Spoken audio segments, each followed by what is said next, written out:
Tropa, scooter kid na naman. Tara, magpintura ulit tayo. Tignan mo tong stone effect natin sa track bed. Ganda ng effect, oh. Angas. Shepherds, samurai paint ang ginamit natin dyan, tropa. Kung interesado kang malaman kung paano natin ginawa yan, watch mo yung buong video, tropa. At huwag mong kalimutang i-like at pakishare na din, tropa, para makita pa ng iba pa natin mga kaibigan dyan. Tara, Lex, simulan na natin to. Let's go!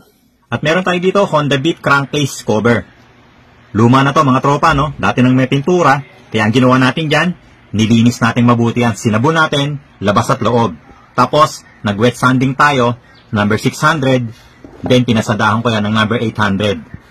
So ngayon, makinis na to, no? Ang gagawin natin dito, paprimeran muna natin to, mga tropa. At ngayon, nagbubuga tayo ng Surfacer UCH210. Siyempre, pwede ka rin gumamit ng 2K04 epoxy surfacer. At pinatuyo natin mabuti itong surfacer na ibinuga natin, mga tropa, no? So, goods na to. Kaya pwede na tayo magbuga ng track bed. Ang gagamitin natin, mga tropa, 2K07S. Ito yung track bed na silver. Activated na to, mga tropa, kaya gagamitin ko na lang to, no? So, unang buga, mga 12 inches o isang ruler ang layo nung spray paint natin dito sa pipinturahan natin. So, ganyan lang, mga tropa. Parang pinapaanggihan mo lang yan. Na sa ganon, maganda yung kalalabasan ng track bed natin. 2 coats ang gagawin natin dito, mga tropa. Pinatuyo natin mabuti.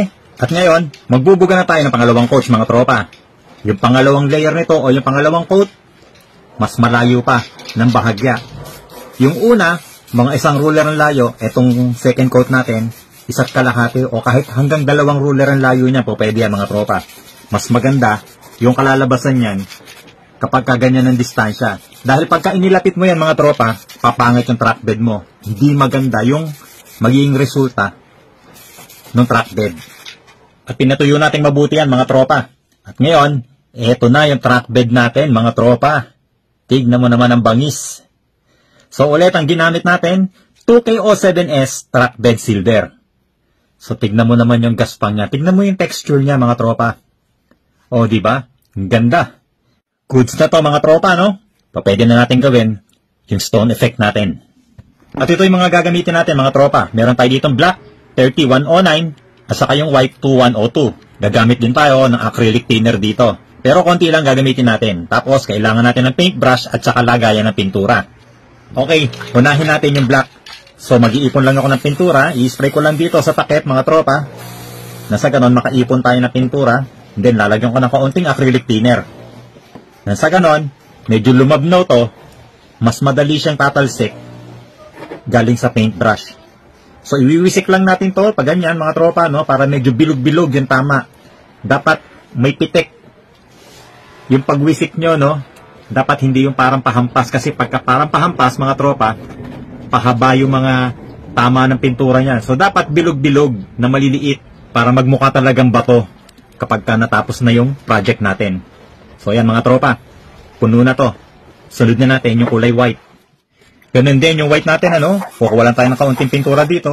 Tapos nalagyan ng kaunting thinner. So, ayun. Wisikan na natin to. Parang nagbibindisyon lang tayo, mga tropa. So, pupunuin natin to. Mas maganda siyang tignan pagka marami. O, ayan, mga tropa. Tignan mo itsura. Para na siyang hollow blocks. Para ng bato.